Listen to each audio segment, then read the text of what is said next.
ಎಲ್ಲರಿಗೂ ನಮಸ್ಕಾರ. ಇವತ್ತಿನ ರೆಸಿಪಿ ತುಂಬ ಸಿಂಪಲ್ ಆಗಿ ಕಬಾಬ್ ಯಾವ ರೀತಿ ಮಾಡೋದು ಬನ್ನಿ ನೋಡ್ಕೊಂಬರೋಣ. ನನ್ನ ಚಾನಲ್ನ ಫಸ್ಟ್ ಟೈಮ್ ನೋಡ್ತಾ ಇದ್ರೆ ಪ್ಲೀಸ್ ಸಬ್ಸ್ಕ್ರೈಬ್ ಮಾಡ್ಕೊಳ್ಳಿ. ನಾನಿಲ್ಲಿ ಅರ್ಧ kg ಚಿಕನ್ ತೊಗೊಂಡಿದ್ದೀನಿ, ನೀಟಾಗಿ ವಾಶ್ ಮಾಡಿ ಇಟ್ಕೊಂಡಿದ್ದೀನಿ. ಇದಕ್ಕೆ ಸಿಂಪಲ್ ಆಗಿ ನಾನಿಲ್ಲಿ ಐಟಮ್ ತೊಗೊಂಡಿದ್ದೀನಿ. ಒಂದು ಮೊಟ್ಟೆ, ಕಸ್ತೂರಿ ಮೆಂತೆ, ಸ್ವಲ್ಪ ಅಚ್ಚ ಖಾರದ ಪುಡಿ, ಹಾಗೆ ಶುಂಠಿ ಬೆಳ್ಳುಳ್ಳಿ ಪೇಸ್ಟು, ಮತ್ತು ಉಪ್ಪು, ಅರಿಶಿಣ, ಸ್ವಲ್ಪ ಲಿಂಬೆಹಣ್ಣು ತೊಗೊಂಡಿದ್ದೀನಿ. ನೀಟಾಗಿ ಮಿಕ್ಸ್ ಮಾಡ್ಕೋಬೇಕು. ನಮ್ಮ ಮನೆಯವರು ತುಂಬ ಚೆನ್ನಾಗಿ ಕಬಾಬ್ ಮಾಡ್ತಾರೆ, ಅದಕ್ಕೆ ಅವರೇ ಮಿಕ್ಸ್ ಮಾಡ್ತಿದ್ದಾರೆ. ಜಾಸ್ತಿ ಮಸಾಲೆ ಇಷ್ಟಪಡಲ್ಲ ನಮ್ಮ ಮನೇಲಿ, ಅದಕ್ಕೆ ಲೈಟಾಗಿ ಎಲ್ಲ ಹಾಕ್ಕೊಂಡಿದ್ದೀವಿ. ಇಲ್ಲಾಂದರೆ ಜಾಸ್ತಿ ಮಸಾಲೆ ಹಾಕ್ಕೊಂಡ್ರೆ ಅದೇನಾಗ್ಬಿಡುತ್ತೆ, ಬೋಂಡಾ ಥರ ಆಗಿಬಿಡುತ್ತೆ, ತಿನ್ನೋಕ್ಕಾಗಲ್ಲ. ಲೈಟಾಗಿರಬೇಕು. ನೀಟಾಗಿ ಮಿಕ್ಸ್ ಮಾಡಿಕೊಂಡು 10 ರಿಂದ 15 ನಿಮಿಷ ನಾವು ಫ್ರಿಜ್ಜಲ್ಲಿ ಇಟ್ಕೋಬೇಕು. ಎಲ್ಲ ಮಸಾಲೆ ಎಲ್ಲ ಚಿಕನ್ ಹಿಡ್ಕೊಬೇಕು. ನೋಡಿ, ಎಲ್ಲ ಮಿಕ್ಸ್ ಮಾಡಿದಾಗಿದೆ.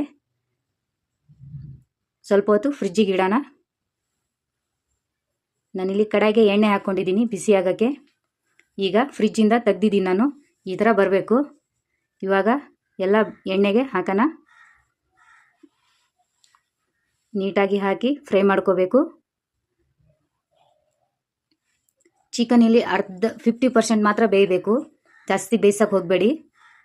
ನಾನು ಇದು ಚಿಕನ್ನ ಎರಡು ಸತಿ ಫ್ರೈ ಮಾಡ್ಕೊತಾ ಇದ್ದೀನಿ. 2 ಸತಿ ಹಾಕಿ ಫ್ರೈ ಮಾಡ್ಕೊತಾ ಇದ್ದೀನಿ. ಮೊದಲನೇದಾಗಿ ಸ್ವಲ್ಪ ಬೆಂದಿರಬೇಕು. ನೋಡಿ, ಇವಾಗ ನಾನು ತೆಗಿತಾ ಇದ್ದೀನಿ. ಇದನ್ನು ಕಂಪ್ಲೀಟ್ ತಣ್ಣಗಾದ್ಮೇಲೆ ಮತ್ತೊಂದು ರೌಂಡ್ ಹಾಕ್ಕೊತಾ ಇದ್ದೀನಿ ನಾನು ಚಿಕನ್ನ. ಅದಕ್ಕೆ ಇಲ್ಲಿ 50% ಮಾತ್ರ ಬೇಯಿಸ್ತಾ ಇದ್ದೀನಿ. ನೋಡಿ, ಈ ಥರ ಬೇಯಿಸ್ಕೋಬೇಕು, ಜಾಸ್ತಿ ಬೇಯಿಸೋಕೆ ಹೋಗಬೇಡಿ. ಈಗ ಮತ್ತೊಂದು ರೌಂಡ್ ಹಾಕ್ತಾ ಇದ್ದೀನಿ ನಾನು. ನೀಟಾಗಿ ಎಲ್ಲನೂ ಹಾಗೆ ಫ್ರೈ ಮಾಡಿಕೊಂಡು ಎಲ್ಲ ನೀಟಾಗಿ ತೆಗೆದುಬಿಡೋಣ. ತೆಗೆದಾದ್ಮೇಲೆ ಕಂಪ್ಲೀಟ್ ಚಿಕನ್ ತಣ್ಣಗಾದ್ಮೇಲೆ ಇನ್ನೊಂದು ರೌಂಡ್ ಹಾಕ್ಕೋಬೇಕು. ಕಂಪ್ಲೀಟ್ ತಣ್ಣಗಾದ್ಮೇಲೆ ಇನ್ನೊಂದು ರೌಂಡ್ ಹಾಕ್ಕೊತಾ ಇದ್ದೀನಿ ನಾನು ಚಿಕನ್ನ. ನೋಡಿ, ಈ ಥರ ಫ್ರೈ ಮಾಡ್ಕೋಬೇಕು. ಈ ಥರ ಫ್ರೈ ಮಾಡ್ಕೊಂಡ್ರೆ ಚಿಕನ್ನು ತುಂಬ ರುಚಿಯಾಗಿರುತ್ತೆ. ಅದ್ರ ಮೇಲೆ ಸ್ವಲ್ಪ ಕರಿಬೇವು ಹಾಕ್ಕೊತಾ ಇದ್ದೀನಿ.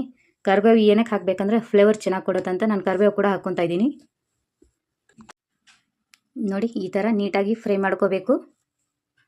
ಈಗ ಆಗಿದೆ, ತೆಗೆದುಬಿಡೋಣ. ಈ ಥರ ಕಬಾಬನ್ನು ಬೇಯಿಸ್ಕೋಬೇಕು, ಅಂದ್ರೇ ತಿನ್ನೋಕ್ಕಾಗೋದು. ನಾವು ಒಂದೇ ಸತಿ ಬೇಯಿಸ್ಕೊಂಡು ತೆಗೆದು ತಿಂದರೆ ಚೆನ್ನಾಗೇ ಇರಲ್ಲ ಅದು. ಇವಾಗ ನಾನು ಸ್ವಲ್ಪ ಮೆಣಸಿನ್ಕಾಯಿ ಕೂಡ ಹಾಕ್ಕೊತಾ ಇದ್ದೀನಿ. ಕಬಾಬ್ ಮೇಲೆ ಮೆಣಸಿನ್ಕಾಯಿ ತುಂಬ ಚೆನ್ನಾಗಿರುತ್ತಂತ ನಾನು ಮೆಣಸಿನ್ಕಾಯಿ ಕೂಡ ಫ್ರೈ ಮಾಡ್ಕೊತಾ ಇದ್ದೀನಿ. ಈಗ ತೆಗೆದುಬಿಡೋಣ. ಇವಾಗ ವೈಟ್ ಪೇಪರ್ ಮೇಲೆ ಎಲ್ಲ ಕಬಾಬ್ ಹಾಕ್ಕೊಂಡಿದ್ದೀನಿ ನಾನು. ನೋಡಿ, ಎಷ್ಟು ಚೆನ್ನಾಗಿ ಬಂದಿದೆ. ತುಂಬ ಚೆನ್ನಾಗಿ ಬಂದಿದೆ ಗಾಯ್ಸ್, ತುಂಬ ಚೆನ್ನಾಗಿ ಬಂದಿದೆ. ನೀವು ಒಮ್ಮೆ ಟ್ರೈ ಮಾಡಿ. ತುಂಬ ಟೇಸ್ಟ್ ಅಂದರೆ ತುಂಬ ಟೇಸ್ಟಿಯಾಗಿರುತ್ತೆ. ಜಾಸ್ತಿ ಮಸಾಲೆ ಎಲ್ಲ ಹಾಕಕ್ಕೆ ಹೋಗಬೇಡಿ. ಮೈದಾ ಗೀದಾ ಏನು ಬಳಸ್ತಾ ಇಲ್ಲ, ಅಷ್ಟು ಚೆನ್ನಾಗಿ ಮಾಡಿದ್ದೀವಿ ಕಬಾಬು. ತುಂಬ ಚೆನ್ನಾಗಿ ಬಂದಿದೆ. ಈ ಥರ ನೀವು ಒಮ್ಮೆ ಟ್ರೈ ಮಾಡಿ.